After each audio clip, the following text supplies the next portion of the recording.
വളരെ കോളിളക്കം സൃഷ്ടിച്ചൊരു വാർത്തയായിരുന്നു മലപ്പുറം എടവണ്ണയിലെ റിധാൻ ഭാസിലിന്റെ വധം. 2023 ഏപ്രിൽ 22-നാണ് ചെമ്പൻകുത്ത് മലയിൽ, എടവണ്ണയിലെ ചെമ്പൻകുത്ത് മലയിൽ റിധാനെ മരിച്ച നിലയിൽ കണ്ടെത്തുന്നത്. അതിന് തൊട്ട് മുൻപത്തെ ദിവസം റിധാനെ കാണാനില്ലായിരുന്നു. അതുമായി ബന്ധപ്പെട്ട് നടത്തിയ തെരച്ചിലാണ് റിധാൻ മരിച്ച നിലയിൽ കാണപ്പെടുന്നത്. 3 വെടിയുണ്ട ശരീരത്തിൽ നിന്ന് കണ്ടെത്തു. വെടിയേറ്റ് മരിച്ചതാണ് എന്ന് പിന്നീട് ഫോറൻസിക് പരിശോധനാ ഫലം വന്നപ്പോൾ സ്ഥിരീകരിക്കുകയും ചെയ്തു. പ്രധാനപ്പെട്ട പ്രതിയായി അറസ്റ്റിലായത് ഏറ്റവും അടുത്ത സുഹൃത്ത് ഷാനായിരുന്നു. അപ്പോൾ അങ്ങനെയൊക്കെ വലിയ വിവാദമായ, പിന്നീട് PV അൻവറിന്റെ ഇടപെടലിലൂടെ വലിയ ചർച്ചയായ റിധാൻ വധക്കേസിൽ എന്ത് സംഭവിച്ചു എന്ന അന്വേഷണമാണ് ഇന്ന് ന്യൂസ് 18 നടത്തുന്നത്. ഞങ്ങളുടെ പ്രതിനിധി CV അനുമോദ് നടത്തുന്നത്. ആദ്യം ആ കേസുമായി ബന്ധപ്പെട്ട റിപ്പോർട്ട് കണ്ടതിനു ശേഷം ഇപ്പോഴത്തെ സാഹചര്യങ്ങളിലേക്ക് തിരിച്ചെത്താം.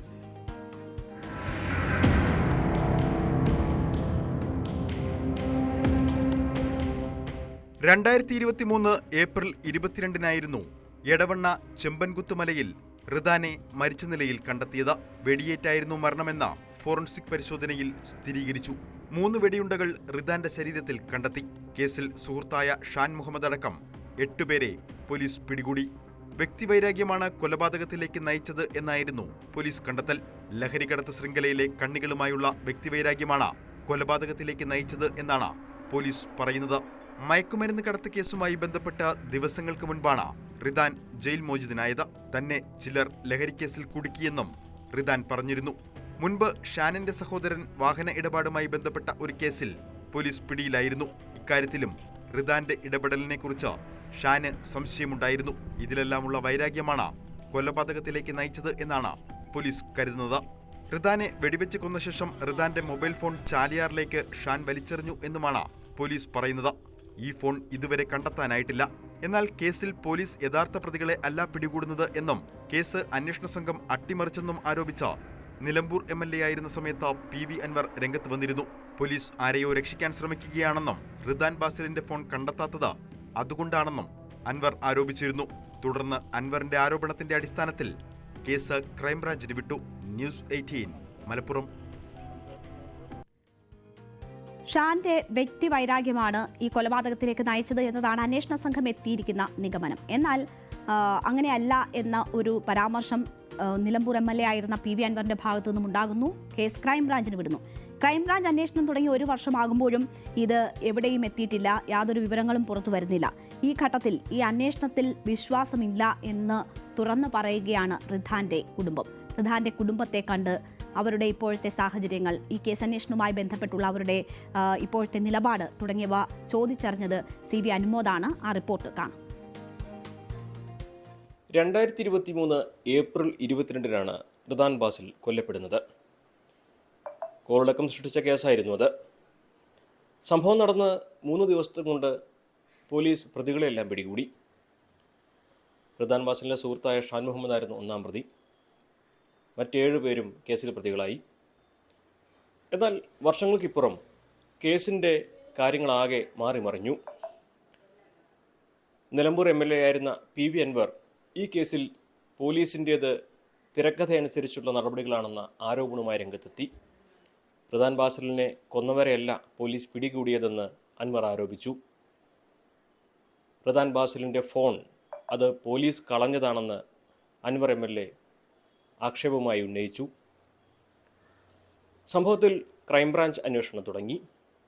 റിധാൻ ബാസിലിനെ കൊന്ന കേസിലെ പ്രതികൾ ജാമ്യത്തിൽ പുറത്തിറങ്ങുകയും ചെയ്തു. 2 വർഷത്തിനിപ്പുറം ഈ കേസിൻ്റെ ഇപ്പോഴത്തെ സ്ഥിതി എന്താണെന്നാണ് നമ്മൾ പരിശോധിക്കുന്നത്. റിധാൻ ബാസിലിൻ്റെ കുടുംബം നമ്മോടൊപ്പം ചേരുന്നുണ്ട്. അദ്ദേഹത്തിൻ്റെ അച്ഛൻ്റെ അനിയൻ മുജീബ് ആണ് നമ്മോടൊപ്പം ചേരുന്നത്. മുജീബ് ക, ഇപ്പോൾ ക്രൈംബ്രാഞ്ച് വന്നു, ഈ അന്വേഷണം ഏറ്റെടുത്തു എന്നാണ് പറയുന്നത്. നിങ്ങളെ കണ്ടിരുന്നു അവർ വന്നു? അതെ, ഇവിടെ വന്നിരുന്നു.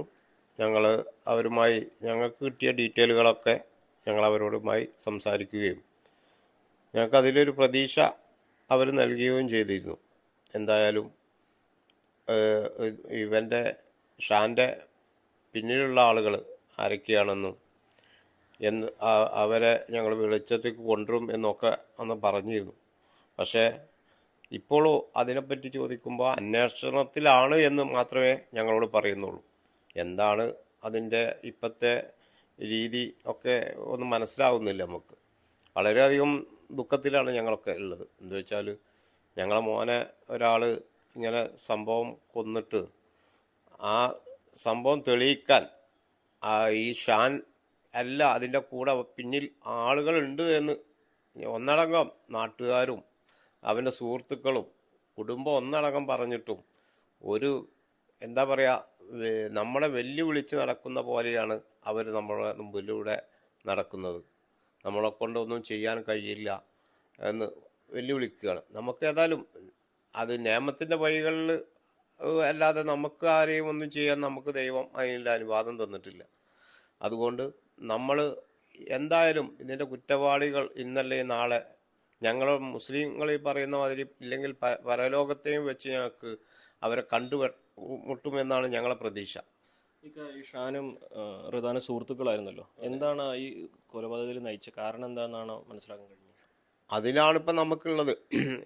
ഒന്ന്, അവർ തമ്മിലുള്ള കുറേ ഇടപാടുകൾ, അതായത് റിദാനും അവൻ്റെ ജ്യേഷ്ഠനുണ്ട്, ഷാൻ്റെ ജ്യേഷ്ഠൻ നിസാം അവൻ്റെ പേരിട്ട നിസാം അവനുമായിട്ടാണ് ബന്ധം. അപ്പോൾ ഈ റിദാനെ പിടിച്ചതിൻ്റെ കാരണത്തിൽ അവിടെ കോടതിയിലും മറ്റുള്ള കേസ് നടത്താനും വേണ്ടിയാണ് ഷാനെ ഇത് ശരിക്ക് ഏൽപ്പിക്കുന്നത്. ആര്? നിസാം. ആ ഏൽപ്പിച്ച സ്ഥിതിക്കാണ് ഇവരായിട്ട് അടുക്കുന്നത്. അങ്ങനെയാണ് ഇവരെ അടുപ്പം വരുന്നതും. അല്ലെങ്കിൽ മുൻ പരിചയങ്ങളോ മുൻ ബന്ധങ്ങളൊന്നും ഈ ഷാനായിട്ട് ആരില്ല, റിദാ ഇല്ല. ഇതാണ് സത്യം. ഇവനെ വിശ്വസിച്ചിട്ടാണ് ഇവൻ്റെ ബൈക്കും കൊണ്ട് ഇവനെ ബാക്കിൽ കയറ്റിയിട്ട് ഇവൻ ആ പുലിക്കുന്നിലേക്ക് പോകുന്നത്. അന്ന് രാത്രി അവിടെ വെച്ചിട്ടാണ് ഈ സംഭവങ്ങളൊക്കെ സംഭവിക്കുക. പക്ഷെ അവിടെ ഒരു ബൈക്കിൽ 2 പേര് വന്നിട്ടുണ്ടെന്നല്ല, അവിടെയുള്ള പിള്ളേർ, ചെറിയ കുട്ടികൾ ചടക്കം പൊട്ടിക്കാൻ കയറിയപ്പോൾ അവർ കണ്ടിട്ടുമുണ്ട്. പക്ഷെ അവരതൊക്കെ പോലീസിനോട് പറഞ്ഞിട്ടൊന്നും പോലീസ് അത് ചെവിട് കൊടുത്തിട്ടില്ല ശരിക്കും പറയാച്ചെങ്കിൽ. അതൊക്കെ ഞങ്ങളിപ്പോഴത്തെ അന്വേഷണ ആളുകളോടൊക്കെ ഞങ്ങൾ വ്യക്തമായി പറഞ്ഞിട്ടുണ്ട്. ഷാൻ ഒറ്റക്കല്ല, ഷാൻ്റെ പുറകിൽ ആരൊക്കെ ഉണ്ടെന്നുള്ളത് തന്നെയാണ് 100% നമുക്ക് ഇത് ഉള്ളത്. എന്താ വെച്ചാൽ അവനും ഒറ്റക്ക് അവനെന്തായാലും കൊല്ലാൻ കഴിയൂല. എന്താ വെച്ചാൽ അതിനുള്ള ആരോഗ്യമില്ലാത്ത ഒരാളൊന്നുമല്ല ഇവൻ. കൂടുതൽ ആൾക്കാർ മെയിൻ ആ ഫോൺ കിട്ടാത്തതിൽ തന്നെയാണ് ഞങ്ങൾക്ക് ആ ദുരൂഹത ഞങ്ങൾക്ക് മാറാത്തത്. ഫോൺ എന്തുകൊണ്ടാണ് ഇപ്പം ഞാൻ ചോദിക്കട്ടെ, ഇവിടെ ഏതൊക്കെയോ രീതിയിൽ പല അന്വേഷണങ്ങൾ വന്നിട്ട് തെളിയാത്ത കേസുകൾ വരെ തെളിഞ്ഞു വരുന്ന കാലഘട്ടങ്ങളാണ് നമ്മളവിടെ ഉള്ളത്. അത്രയും അന്വേഷണങ്ങളൊക്കെ വളരെ സത്യസന്ധമായി നടക്കുന്ന കുറേ പോലീസ് ഓഫീസർമാരും പല ആളുകളുമുണ്ട്. നമ്മൾ പോലീസിനെ മൊത്തം നമ്മൾ ആക്ഷേപിച്ചല്ല പറയുന്നത്. നമ്മൾ പറയുന്നത് എന്താണ്, നല്ല ഓഫീസർമാരും ഉണ്ട്. പക്ഷേ ഇവിടെ ഈ ശരിക്കും പറയാച്ചെങ്കിൽ ഇതുവരെ തെളിയിക്കാൻ ഈ ഫോൺ എവിടെയാന്ന് ഈ ഷാനെ പിടിച്ച് ശരിക്ക് ഇവിടെ പല രീതിയിലുള്ള ഇതുണ്ടല്ലോ, തെളിയിക്കലുണ്ടല്ലോ. അതേമാതിരി അവനെ ഇവിടുന്ന് അവർ കൊണ്ടുപോയി തെളിയിക്കാൻ കഴിയാത്ത സംഭവം എന്നല്ല ഈ ഫോണിന്റെ സംഭവം. രക്ഷിക്കാൻ ശ്രമിക്കുന്നതായിട്ട് തോന്നുന്നുണ്ടോ? അത് അപ്പൊ ഈ ഞങ്ങൾക്ക് മനസ്സിലായതും ഞങ്ങൾക്ക് തോന്നുന്നു. അന്ന് ഞങ്ങൾ ഇപ്പൊ ഈ അൻവർ MLA പറഞ്ഞ അന്നത്തെ വിഷയത്തിലൊക്കെ ഉണ്ടായത് പോലീസുകാർ തന്നെയാണല്ലോ പിന്നിലുള്ളതെന്ന് നമ്മൾ അന്നേനെ പറഞ്ഞിട്ടുണ്ടല്ലോ. അന്നത്തെ SP ഇവരൊക്കെ അതെ, അവരൊക്കെ ഉള്ള ആ കാലത്തില്ല ഇതാണല്ലോ, ഈ വിഷയങ്ങളാണല്ലോ, ബന്ധങ്ങളുണ്ട് എന്നൊക്കെ പറഞ്ഞ. അതാ പറഞ്ഞത്, അവരുടെ ബിസിനസ് എന്തൊക്കെയാന്ന് നമുക്കറിയില്ല. പക്ഷെ ഇതിൽ വായിച്ചു നോക്കുമ്പോൾ അല്ലെങ്കിൽ ഇതിൽ മൊത്തത്തിൽ അന്വേഷിച്ച് നോക്കുമ്പം ഇത് പല രീതിയിലുള്ള ഇതുണ്ട്. ഇപ്പം മദ്രാസിൽ ഇവർക്ക് ചാക്കോള ഇതിൻ്റെ കരി ബിസിനസ് ഉണ്ട്. അതിൽ എന്തൊക്കെയോ അവരെ ദുരൂഹതകൾ ഈ ഫോണിലുണ്ട് എന്നാണ് ഒക്കെ. അപ്പം അതൊക്കെ റിദാനുണ്ടെങ്കിൽ കുറേ ആളുകൾ ഇവിടെ പെടാനുണ്ട് എന്നും പെടും എന്നും ആണ് ഈ ഫോണിൻ്റെ മെയിൻ ഉദ്ദേശം. അതിനോണ്ടാണ് ഈ ആളെ ഫോണും നശിപ്പിച്ചു, ആളെയും കൊന്നു. ഇനിയിപ്പോൾ ആർക്കും ഒന്നും ചോദിക്കാനില്ലല്ലോ. ഇതാണ് സത്യത്തിൽ ഇവിടെ ഇപ്പോൾ സംഭവിച്ചു കൊണ്ട് നിൽക്കുന്നത്. നമ്മളെ സംബന്ധിച്ച് ഇപ്പോൾ ക്രൈംബ്രാഞ്ച് അന്വേഷണം തുടങ്ങിയപ്പോൾ ഒരുപാട് പ്രതീക്ഷ ഉണ്ടായിരുന്നു. പക്ഷെ ഇപ്പോഴും 1 കൊല്ലമായിട്ട് ഒന്നും ആവുന്നില്ല എന്ന് പറയുമ്പോൾ എന്താ തോന്നുന്നത്? വളരെ നിരാശയാണ്. ഞാൻ പറഞ്ഞല്ലോ, നല്ല ഒരു പ്രതീക്ഷയിലായിരുന്നു അന്നത്തെ ഓഫീസർ വന്നതും അവർ വന്നതും. അന്ന് ഞാൻ ആദ്യം തന്നെ വികാരപ്പെട്ടിട്ട് കുറേ അവരോട് കുറേ സംസാരിച്ചിട്ടുണ്ട്. പക്ഷെ അപ്പം അവർ പറഞ്ഞു നിങ്ങളെ വികാരം മനസ്സിലാകുന്നുണ്ട്, ഞങ്ങൾ എന്തായാലും ഇതിന് എല്ലാ രീതിയിലും അന്വേഷണം 100% ഞങ്ങളെ വിശ്വസിക്കാം നിങ്ങൾക്ക് എന്നൊക്കെ പറഞ്ഞപ്പോൾ ആ ഒരു വിശ്വാസത്തിൻ്റെ പേരിൽ ആണ് നമ്മളിപ്പോൾ നിൽക്കുന്നത്. ഇപ്പോൾ നമ്മൾ അവരോട് ഇതായില്ല. പക്ഷേ ഞാൻ ഇതിനിടെ ആ ഓഫീസറെ വിളിച്ചപ്പോൾ എന്നോട് പറഞ്ഞ അന്വേഷണത്തിൽ തന്നെയാണ്. ഇത് മാത്രമേ ഉള്ളൂ അവർക്ക് പറയാനുള്ളത്, അന്വേഷണത്തിൽ തന്നെയാണ്. അല്ലെങ്കിൽ ഇതിനെന്താണെന്നല്ലൊന്നും നമുക്ക് പറഞ്ഞു തരൂല എന്ന് വിചാരിക്കുന്നു. നീതി കിട്ടുമോ ഇല്ലയോ എന്നുള്ള കാര്യത്തിൽ സംശയമാണ്. അത് നീതി കിട്ടണമെന്നുള്ള പ്രാർത്ഥനയിലാണ് ഞങ്ങൾ. പക്ഷേ ഇപ്പോഴത്തെ പോക്ക് കണ്ടിട്ട് എന്താണെന്ന് നമുക്കറിയില്ല, ഒരു സുഖം തോന്നുന്നില്ല. അതാണ് ഈ കുടുംബത്തിന് പറയാനുള്ളത്. ക്രൈംബ്രാഞ്ച് അന്വേഷണം ഏറ്റെടുത്തിട്ട് വലിയ പ്രതീക്ഷയായിരുന്നു. പക്ഷേ മാസങ്ങൾക്കിപ്പുറം പ്രതീക്ഷകളൊക്കെ തന്നെ ഇല്ലാതെ ആവുന്ന ഒരു സാഹചര്യം. നീതി കിട്ടുമോ എന്ന സംശയം നിലനിൽക്കുന്നുണ്ടാണെങ്കിലും ക്രൈംബ്രാഞ്ചിനും തന്നെയാണ് ഇതിന് മറുപടി പറയേണ്ടത്. റിദാൻ ബാസിൽ വധത്തിൽ ഷാൻ മുഹമ്മദിന് പുറകിൽ ആരാണെന്ന് അവർ കണ്ടെത്തേണ്ടതുണ്ട്. ഇത് സംബന്ധിച്ച് കുടുംബം ഉന്നയിക്കുന്ന അവരുടെ ന്യായമായ ആവശ്യം അത് നിറവേറ്റേണ്ടതുണ്ട്. മലപ്പുറത്ത് നിന്നും CV അനുമോദ്, ന്യൂസ് 18. 2023 ഏപ്രിൽ 22-ന് ചെമ്പൻകുത്ത് മലമുകളിൽ എന്ത് നടന്നു എന്നതാണ് എല്ലാവരും അറിയാൻ ആഗ്രഹിച്ചിരുന്നത്, റിദാന്റെ കുടുംബം. പക്ഷേ ഇപ്പോഴും അത് ദുരൂഹതയായി തന്നെ തുടരുകയാണ്. ഫോൺ പോലും കണ്ടെത്താനാകുന്നില്ല. ഈ അന്വേഷണ സംഘത്തിൽ വിശ്വാസം പോലും നഷ്ടപ്പെട്ടു എന്നതാണ് ആ കുടുംബം ഇപ്പോൾ പറയുന്നത്.